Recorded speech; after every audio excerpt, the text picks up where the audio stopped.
Hello, beautiful friends. Welcome to the Best Mom Ever podcast, your place for learning how to create a close relationship with your teen, even if they have already shut you out.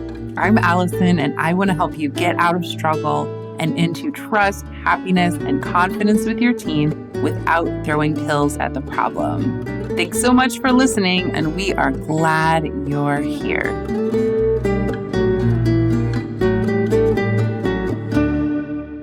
Hello, my beautiful friends. This is Allison checking in with you today, and we are going to talk about a really tough subject for some of us today, and at the same time, super important.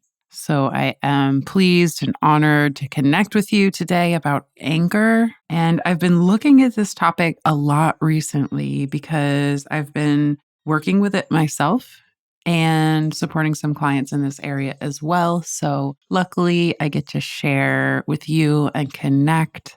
It's such an honor to be able to support you. So as many of you may already know, I am a parent of a little boy, and I am trying to use guidance instead of control. And we are both adjusting to the shift, as it's always a journey, right? Like none of this stuff do we just decide, okay, I'm going to be a gentle parent, and then it's just magic and we're done.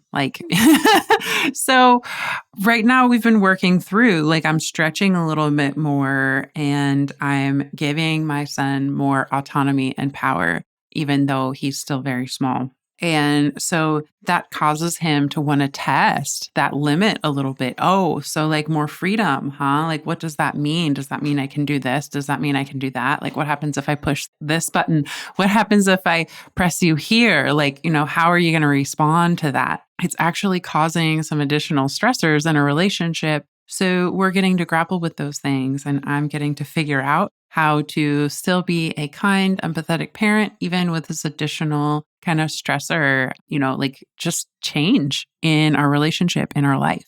We're going to talk about anger as a group today, and we're really just me talking to you, but I definitely feel like you all very close at heart. Frustration itself is when we're irritated or uncomfortable with the way that things are right now. This is how we feel when we really want something to be different than it is. We're having a little bit of a hard time accepting what's going on in our situation. We want something to change. That's where we're coming from when we talk about anger. That's where we're coming from when we talk about frustration. And then anger is one of the three responses to feeling that our safety is threatened. So 4 responses. We have fight, which is the anger piece. We have flight, which is run away, escape, try to not face whatever the challenge or struggle is. And then we have freeze, do nothing or procrastinate. And then we have fawn, where we kind of say the nice thing, maybe don't respect our own boundary because we are trying to make someone else feel special in order to protect ourselves. Okay? So anger is a response to feeling that our safety is threatened. So if you feel angry, you're not a bad person or a bad parent, because when we think about this, even if we aren't in immediate danger right now, we are feeling stressed at a level where our body actually feels that it's being threatened. Somewhere in our experience, it feels like stress. It feels like overwhelm. It feels like money challenges, which that in our current society does threaten our well-being. That does threaten our existence. So of course, we might feel angry about that. Maybe we're feeling hangry. Maybe we're sleep deprived. These are all examples of reasons why our body might feel like it needs to react strongly in order to protect you. So I want you to be really gentle with your heart and with yourself when you have this angry feeling, because it really is innate and it's an emotion and it's trying to tell you something. So looking back at times in my life as I grapple with anger, as it comes back around full circle, right, is times when I've been the most angry, when I've had the most difficulty controlling my anger or feeling like it wasn't controlling me. have been when I have felt that I was in danger. It's been times when I was hungry, maybe made some bad financial decisions and, trying to save money on my grocery bill. Well, I didn't have the space to be patient with my kid at that time, right? Like it seems silly now, but like times when I've been in real struggle, times when I haven't felt that my home situation has been secure, these have been the times when I have really struggled the most with anger. And so my hunch is that it's the same for you all, that it's not that you're just an angry person. It's that when it feels like your threshold has been reached and you're no longer feeling safe in your body, that you lose control of being able to maintain your highest self, to be calm and grounded, to be kind and all the things we want to be when we're parenting. When we're feeling that level of threat, then our thinking, our smart, our loving brain kind of turns off and then we're kind of reacting. And obviously that's not how we want to parent. So I'm going to give you some support here, my friends.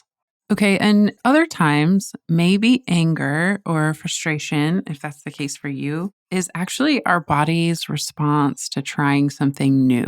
Okay. Has anybody ever played putt-putt golf and been like, this is so hard. And you just want to throw the tiny club? Because our brain is threatened when we're trying something that we haven't done before because it's new. Because it's no, don't change. Don't do something different. I've survived this far the old way. When you force me to learn something new, that's scary. So maybe that triggers some anger for you. And I'm definitely not saying don't stretch, don't grow. I absolutely want you to become your best self. Even if it's good for us, our brain might resist a little bit and say, hey, this change is scary. Are you sure you want to do this? And respond with a little bit of frustration or anger or impatience. Okay, so when we're working from the framework of understanding that anger is our body's response to feeling in danger, then we can pull the tools out. Then we can say, okay, what do we do about it now? Now that we've sort of established exactly what we're working with here. We're working with an emotion that's happening inside of our body. There is nothing wrong just because we have an emotion. Okay, so I want to start with that. So if we are feeling very angry, then there's a good possibility that we have some unhealed stuff going on. Maybe something about the way that your kid is whining, or the way that something your teen says that really gets under your skin that reminds you of something that your parents used to say, or maybe an ex or a friend that you have some bad feelings toward. Maybe we are getting triggered by some old memory. Maybe something about our current circumstance is reminding us of pain of a time that we felt in danger in the past. So this might be an indication to us that we need to reach out for some mental health support. Maybe we really need to connect with a friend or get some coaching around this. That's an indication that maybe there's some healing to be done. None of us gets through this life without having someone hurt us at some point. That's sort of the consequence of loving, is that sometimes we're also going to grieve. And so when we feel pain, when we've experienced trauma, we get to honor those experiences and validate them for ourselves and move on even stronger than before. Anger might be a sign that it's time to work on some of those things, which is a beautiful opportunity. Another reason that we might be feeling anger is we need more empathy in our life. This might be time to stop trying so hard to control ourselves, to beat ourselves up when we don't get it right, to berate ourselves inside and say, that wasn't good enough. You need to be doing better. How are we still having this problem after all this time? Because the reality is, when we talk to ourselves that way, guess who else we talk to in that way? It's basically impossible for us to love others and be kind to our children and to raise them up with respect and concern if we're not offering that same respect and concern to ourselves. So that might mean affirmations, that might mean choosing great people to spend our time with that do build us up. But chances are, we really need to work on the way that we're talking to ourselves and letting go of the mistakes of the past so that we can move forward and be the best possible parents for our kids. If you're feeling angry, you might just need a break. Okay. Like, I don't want to perpetuate the stereotype by saying, this is old women's work, right? That moms should be responsible for these things. But the reality is, moms are responsible for a lot. We take on a lot of the mental load.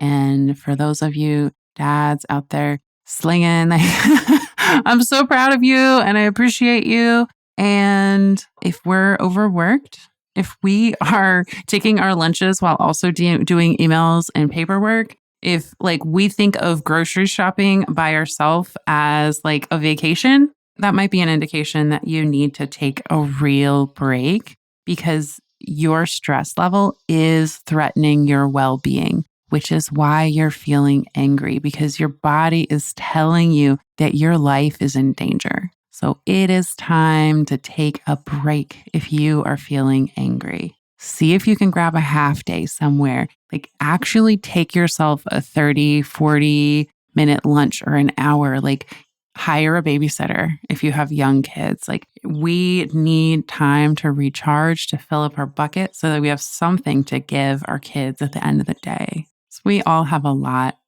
to manage. And I really appreciate you all being out here trying it and doing the best you can. If you are feeling angry, chances are you may need more support. You may need someone to listen. You may need someone to vent to. I cannot believe that I'm having to have the same conversation with my team. If they would just empty the dishwasher already, like I don't understand why they won't use my strategies to approach their homework. Well, maybe you need a safe place to vent those things because, you can't have this conversation with your kid one more time without getting frustrated, without losing your patience, without losing your temper and getting mad. So maybe you need someone that will ground you and say, yeah, you're doing a great job. Keep up the good work. You've got this. Yes, I see you. I see that you're being authentic. I see that you are trying your best. I see that you're doing the best that you can with what you have.